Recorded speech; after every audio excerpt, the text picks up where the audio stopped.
So this is just a little bit of guidance on how I would have completed the workbook. So you can use this to make sure you filled in your workbook appropriately. So straight off, finding reference definitions for qualitative and quantitative data. So I would have used either one of the ebooks that is available on the Blackboard site, or I just would have used the BTEC chapter. There's always definitions for any assignment in the BTEC chapter. That's where I would have got my reference definitions for these two terms. Right, the key elements, qualitative and quantitative. I would have used these terminologies here um, and put that in up here. So things like, do they cause a difference or do they establish a difference? Also the same for similarities. Are they deductive or inductive? What does it deductive and inductive mean? And what influence does that have on a hypothesis? They're the types of things that I've had in here. Like, do they deal with words? Do they deal with numbers, etc., etc. These example questions, they would definitely, if I was to be assessed, I would definitely include some example questions, not necessarily these. I would also explain why they're qualitative or quantitative as well. It doesn't take long, just sort of say whether it's words, opinions, or numbers, etc. And that would be qualitative and quantitative done. They're quite easy subjects, really. Going on to accuracy and precision. Obviously, I would put in the key terms here. I would make sure with accuracy, I would say something on the lines of how it's close to an actual value, whereas precision is more to do with repeatability, doing the same thing over and over. Even if it has poor accuracy, if you do the same thing over and over, you still have that precision. And again, I would use the BTEC chapter probably to find the reference definition. The diagrams for good accuracy, poor accuracy, etc. I would probably just use targets because they're the easiest. So I'd probably just use these three here. Definitely would include these in assessment as well. Most definitely I would. Right, in terms of like these examples here, realistically, you haven't got enough lines to produce like a higher level answer. But the grip dynamometer that is 2K above zero, so we all know it's not accurate. It can't be accurate because it's 2 kilograms above zero already. But it's precise. And the reason it's precise is because it's consistently 2 kilograms above zero. So if I was a student, I'd be thinking about things like, could a researcher actually use this? So if a researcher always knows it's 2K above zero, can they use it? And the answer is yes, because all they have to do is subtract 2 each time and they get an accurate value. So in some ways you can get accurate results from this and use precise results and it's fine. However, I would consider something like, say a lab technician had prepared the equipment and the researcher didn't know, and then they're reducing the amount by 2 kilograms still. We've then lost further accuracy and we've also lost precision because the researcher thinks he's or she's giving results that are precise because the equipment's out when realistically it's been fixed. That's what I would say about that. And I would consider similar things for this example. What I would definitely do for any assessment is just use the examples I talked about in class. Just because I would have had the opportunity to discuss this with my peers, or also discuss this with my lecturer, and it's just easier than coming up with your own one. Yeah, reliability. So I would talk about the two types, inter-researcher and also test retest. And then when give a little bit of a description of what they are. So inter-researcher, as we've already discussed, is whether if multiple researchers were doing the same experiment or using the same method, would they do it in the exact same way? So it says here relate the skinfold measuring. So if you imagine just giving a load of people skinfold calipers, could they use them in the same way? Now you might get people doing it correctly by pinching a little bit of skin, going to the midline of the limb and just getting the fat tissue and pinching just the fat tissue. You may, however, get people that take the whole arm. You may get people who take muscle. You may get people that take the correct measurements in millimeters, but you also may get people thinking that it's centimeters, not millimeters. And then this just creates the wrong method all the time and we lose reliability. Now, what I would then do as a student, after giving that really good example, I would consider the impact of that.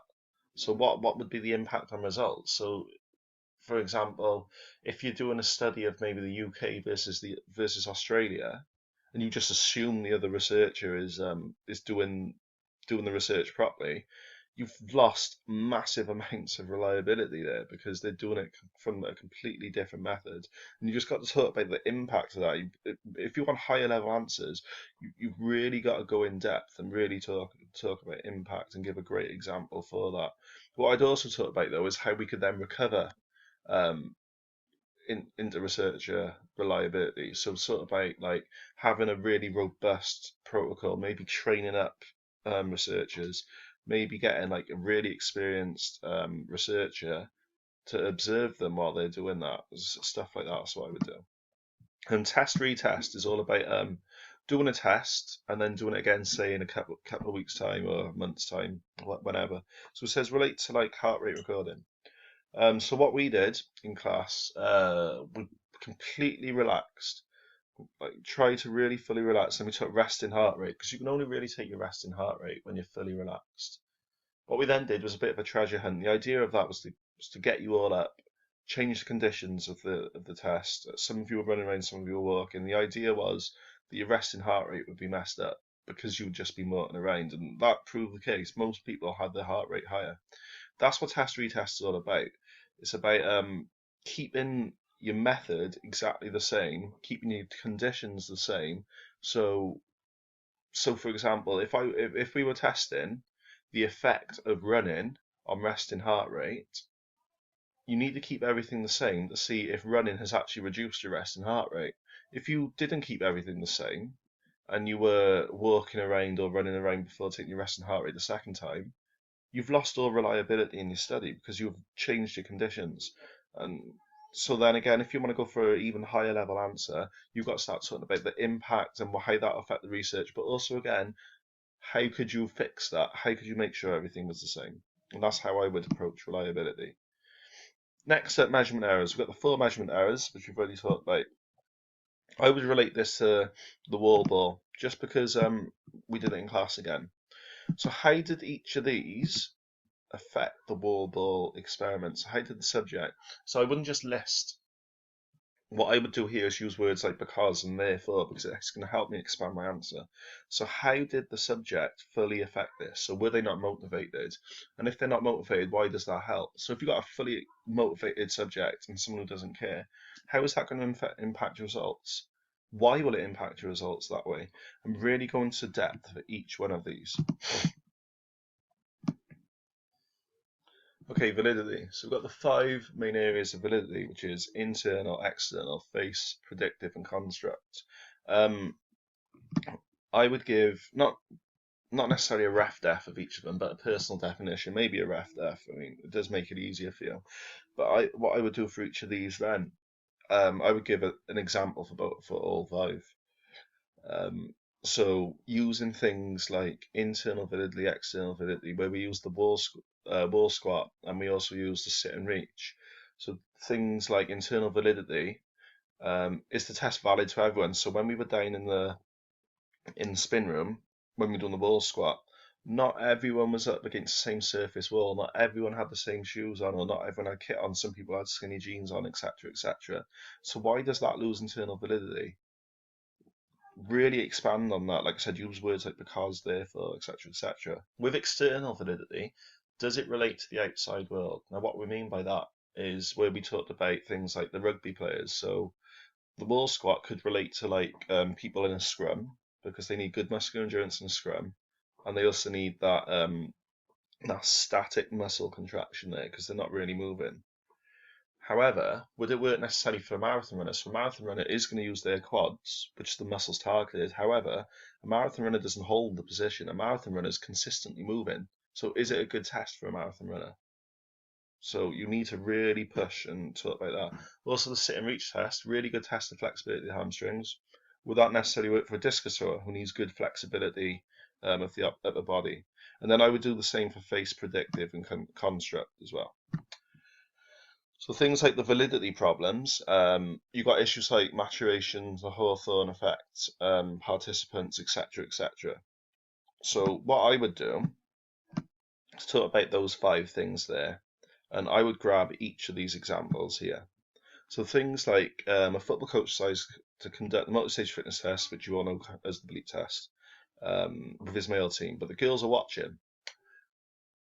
Now, why this affects validity is the girls can watch the boys, they can see who does the best, they can see which is the best technique. So maybe something like which is the best turning technique.